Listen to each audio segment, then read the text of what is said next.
हे welcome back master tech. मैं हूं Suraj, corporate trainer, data expert. और अब हम देखेंगे डेटा एनालिसिस के अंदर लॉजिकल फंक्शंस। और लॉजिकल फंक्शन के अंदर अब हम देखेंगे इफ फंक्शन। ठीक है, अब ये कहाँ पे यूज होता है? ये लगभग कंपनी में हर एक सिचुएशन में कहीं ना कहीं फिट हो जाता है, क्योंकि हर जगह कहीं ना कहीं कंडीशन दे दी जाती है।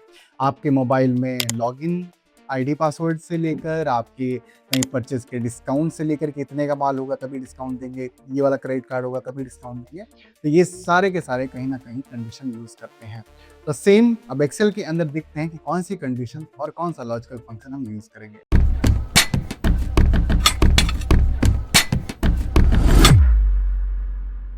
तो हमारे पास एक डेटा गिवन है और इस डेटा के अंदर है serial number, name and marks.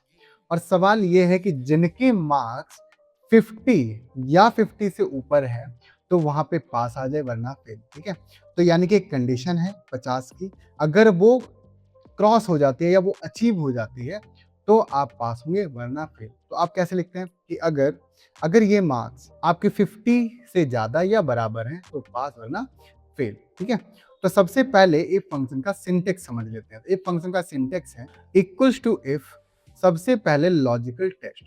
अब जो इसमें लॉजिकल टेस्ट है वो है कंडीशन। ठीक है, लॉजिकल टेस्ट यानी कि कंडीशन। तो जो आप चेक करते हो कि marks greater than equal to 50, ये एक कंडीशन है, ये एक लॉजिकल टेस्ट है। और जब भी आप कोई टेस्टिंग करोगे तो वहां पे रिजल्ट में क्या मिलेगा, या तो ट्रू या तो फॉल्स।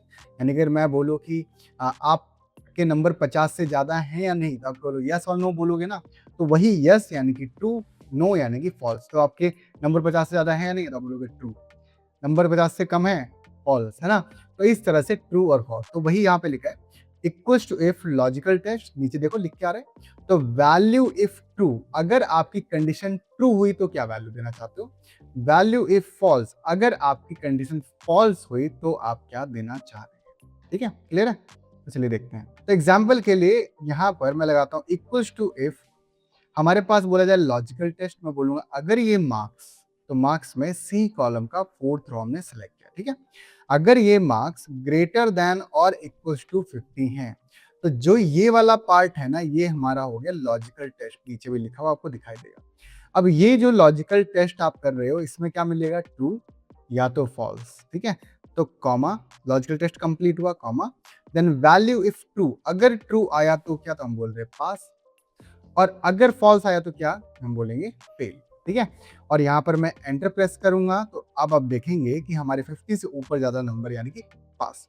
अब मैं कॉर्नर पे जाके डबल क्लिक करता हूँ, तो 50 से कम यानी कि फेल, और जहां जहां 50 से ज्यादा यानी कि पास। जिनके मार्क्स 50 से ज्यादा वो पास वरना फेल। तो डेफिनेशन ये हुई, if you have single condition and two results based on true and false then use if function. यानी कि अगर आपके पास एक कंडीशन है और दो रिजल्ट हैं based on true and false, तो ऐसे केस में आप इफ फंक्शन को यूज करते हो। ठीक है, तो चलो एक और क्लियर तरीके से समझने के लिए हम एक और एग्जाम्पल को समझते हैं। तो यहाँ पर हमारे पास है वोटर आईडी, देन नेम और एज गिवन है, और मुझे यहाँ पर ये बताना है कि कौन वोट देने के लिए वैलिड है और कौन वोट देने के लिए वैलिड नहीं है, यानी कि इनवैलिड है। तो अगर आपसे पूछा जाए कि इंडिया के अंदर कौन वोट दे सकता है, तो आप बोलोगे सर जिसकी एज 18 यानी कि 18 हो गई है या उसको जो क्रॉस कर चुका है वो वोट दे सकता है। तो सेम यहाँ पर भी, यानी कि जो हमारी कंडीशन है वो क्या है, age should be greater than और इक्वल टू 18। करेक्ट, तो यहाँ पर वही करेंगे कि अगर इफ लॉजिकल टेस्ट मांगेगा, अगर ये नंबर मार्क्स ग्रेटर देन और इक्वल टू 18 है और ये बात सही है देन पास, अदरवाइज फेल। ठीक है, तो यहाँ पर अगर जिसके age greater than equal to 18 है देन वैलिड, अदरवाइज इनवैलिड। मैं डबल क्लिक करूंगा एंड यू विल सी कि जहां जहां पर एज 18 से ज्यादा है वो वैलिड, और जहां पर 18 से कम है इनवैलिड। ठीक है, तो आई होप आपको यहाँ पर इफ फंक्शन समझ में आया होगा। ओके, सो अब हम देखते हैं इफ विद स्टेटमेंट। तो सबसे पहले हमें क्या करना है ये समझो आप। तो कंडीशन ये है कि हमारे पास सबसे पहले order number, customer name, bill है, और मुझे यहाँ पर डिस्काउंट अलाउड और नॉट अलाउड तो है, बट डिस्काउंट जो अलाउ होगा, अलाउ होने के बाद कितना आपको यानी कस्टमर को पे करना होगा। ठीक है, यानी कि अगर बिल, कंडीशन क्या है उसमें कि जिनका बिल 5000 या उससे ज़्यादा है, यानी जिन कस्टमर ने 5000 से ज़्यादा या 5000 की भी खरीदारी करी है, उनको डिस्काउंट मिलेगा 10% का। और जिन्होंने 5000 की खरीदारी नहीं यानी उससे कम करी है, तो उन्हें कोई भी डिस्काउंट नहीं मिलेगा। ठीक है, एक सिंपल कॉन्सेप्ट से समझते हैं। अगर आपका बिल 100 रुपीज का हुआ, ठीक है, और आपको 10 रुपीज का डिस्काउंट दिया जाए, तो यहाँ पर आप क्या करेंगे, total bill minus total bill का 10%, करेक्ट, यानी कि 100 माइनस 100 इंटू 10%। तो यहाँ पर 10 माइनस 10 हो जाएगा और आउटपुट आएगा 90। यानी कि अगर आपका बिल 100 रुपीज है और डिस्काउंट अगर आपको 10% का दिया जाएगा, तो 10 रुपए का डिस्काउंट मिलेगा और आपको ऐसे केस में 90 रुपए पे करने पड़ेंगे, यानी 90 रुपीज पे करने पड़ेंगे। तो सेम सिमिलर कॉन्सेप्ट हम यहाँ पर कंडीशन के साथ करने वाले हैं। तो देखिए, तो यहाँ पर ध्यान से समझो। तो यहाँ पर मैं लगाऊंगा कि इक्वल टू इफ अगर ये जो बिल है ग्रेटर देन इक्वल टू 5000 हुआ, अगर जो बिल 5000 या उससे ज्यादा है, देन कॉमा उसके बिल में, यानी कि टोटल बिल माइनस उसके बिल में माइनस हो जाए। यही बात है, आपको डिस्काउंट अगर मिलेगा तो आपका बिल कम होगा ना, तो बिल माइनस बिल का 10%, आपके बिल में माइनस होगा बिल का ही 10%। वरना अगर नहीं हुआ, डिस्काउंट मिला तो सर जीरो थोड़ी ना, तो आपको पूरा बिल पे करना पड़ेगा। यानी C bracket close, hit enter, and you will see कि जहां पर हमारा बिल 5000 से कम है तो पूरा का पूरा बिल आया, यानी कि उसे पूरा पे करना पड़ेगा। जहां पर 5000 से ऊपर का बिल है, वहां पर डिस्काउंट होके यहाँ पर वैल्यू आ गई है। ठीक है, तो इस तरह से हमने यहाँ पर देखा if with statement. I hope आपको यहाँ पर बहुत अच्छे तरीके से इफ समझ में आया होगा। अभी तक जो हमने किया वो था सिंगल कंडीशन चेक करो और उसके बेस पे दो रिजल्ट थे based on true and false.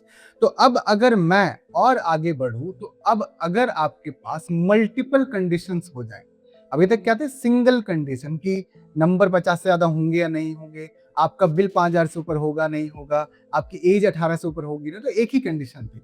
लेकिन अगर यही सेम चीज मल्टीपल हो जाए, यानी कि आपकी कंडीशन मल्टीपल हो जाए और उनके बेस पे रिजल्ट भी मल्टीपल हो जाए, तो ऐसे केस में आप नेस्टेड इफ को यूज करोगे। एग्जाम्पल के लिए अगर मैं आपसे ये बोलूं कि जिनके मार्क्स 90 से ज्यादा हों उनको आप ए प्लस ग्रेड देंगे, जिनके मार्क्स 80 से ज्यादा हों उनको आप ए ग्रेड दोगे, जिनके मार्क्स 70 से ज्यादा हों उनको आप बी ग्रेड दोगे, 80 से ज्यादा वाले को सी ग्रेड और 50 से ऊपर वाले को पास वरना फेल।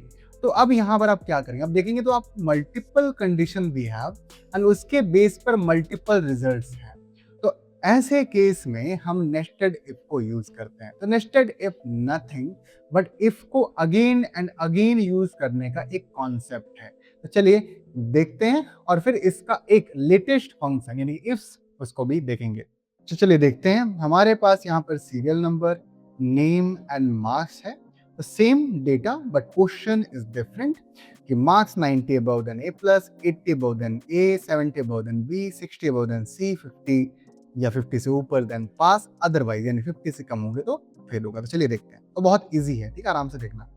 इक्वल्स टू इफ अगर मार्क्स, ये marks greater than equals to 90 है, अगर ये मार्क्स 90 या 90 से ज्यादा होंगे तो आप ए प्लस प्रोवाइड करेंगे, देंगे, ठीक है, कॉमा अगर नहीं हुए 90 से ऊपर तो क्या करें, तो सर हम दोबारा चेक करेंगे। ज्यादातर बिगिनर्स, ज्यादातर लोग जब फर्स्ट टाइम एक्सेल पढ़ते हैं तो वो दोबारा इफ फंक्शन जब यूज करता है फिर से इक्वल यूज कर देते हैं। बट ये ध्यान रहे, फंक्शन जब भी स्टार्ट होता है वो इक्वल से स्टार्ट होता है, बट स्टार्टिंग में हमेशा इक्वल लगता है, बीच में कहीं पर भी फंक्शन स्टार्टिंग के लिए इक्वल का साइन यूज नहीं होता। ठीक है, तो अब हमने क्या करा, अगर मार्क्स 90 या 90 से ज्यादा है तो ए प्लस आए, अदरवाइज फिर से चेक करेंगे।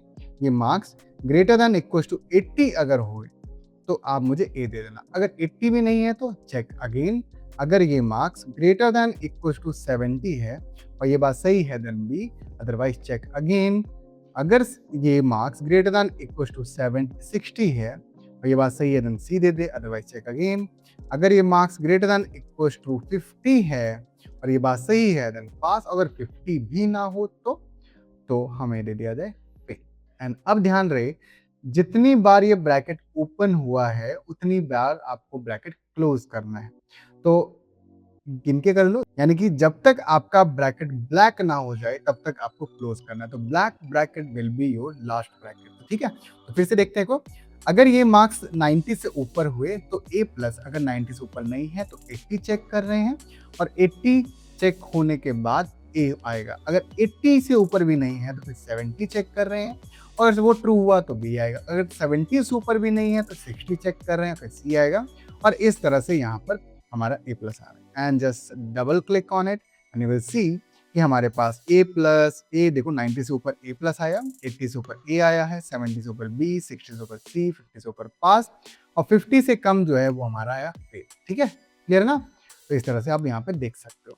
और अगर कहीं पर भी वैल्यू अगर आप चेंज करते हो, तो ऐसा नहीं है कि चेंज नहीं होगा। अगर आप 45 कर दो देना, ए प्लस से डायरेक्ट फेल आ जाएगा। ठीक है, तो दिस इज डायनामिक, तो चेंज हो जाता है। आई होप आपको यहाँ पर नेस्टेड इफ कॉन्सेप्ट भी बहुत अच्छे से समझ में आ रहा होगा। ठीक है, अब सेम चीज अगर आपका लेटेस्ट सॉफ्टवेयर है, मतलब अगर आपका 2021 19 है तो वहाँ पर इस फंक्शन होगा। लेटेस्ट तो नहीं है, बट हाँ काफ़ी लोग अभी भी 16 यूज़ या 13 यूज़ कर रहे हैं। इसके यहाँ पर मैंने बोला है। ठीक है, चलिए मैं सेम चीज़ यहाँ पर देखते हैं। क्वेश्चन सेम है, कुछ अलग नहीं है। पास वाले कॉलम को मैं डिलीट कर देता हूँ, खाली हमें ग्रेड का पता करना है। तो अब यहाँ पर क्या होता है, इफ्स फंक्शन। तो चलो इफ्स को स्टार्ट करने से पहले मैं आपको नेस्टेड इफ की डेफिनेशन बता देता हूँ। तो नेस्टेड इफ कहता है, if you have multiple condition and multiple results based on true then use nested if. ठीक है, सिमिलर इफ्स भी है, if you have multiple conditions and multiple results based on true then use ifs. ठीक है, तो if for singular condition यानी single condition, ifs for plural यानी कि मल्टीपल कंडीशंस। ठीक है, तो चलिए देखते हैं। तो equals to ifs, then first logical one, then value to 1। तो फर्स्ट कंडीशन, तो अगर ये marks greater than equal to 90 है और ये बात सही है तो वहां पर ए प्लस दे दिया जाए, और अगर नहीं है तो दोबारा से इफ मत लगाना, क्योंकि इफ्स ऑलरेडी लगा हुआ है तो जस्ट कंडीशन दूसरी देनी है। तो अगर नहीं हुआ तो दोबारा चेक करेंगे, same marks greater than equal to 80 और ये बात सही है तो ए आए, और नहीं है तो फिर से हम मार्क्स चेक करेंगे।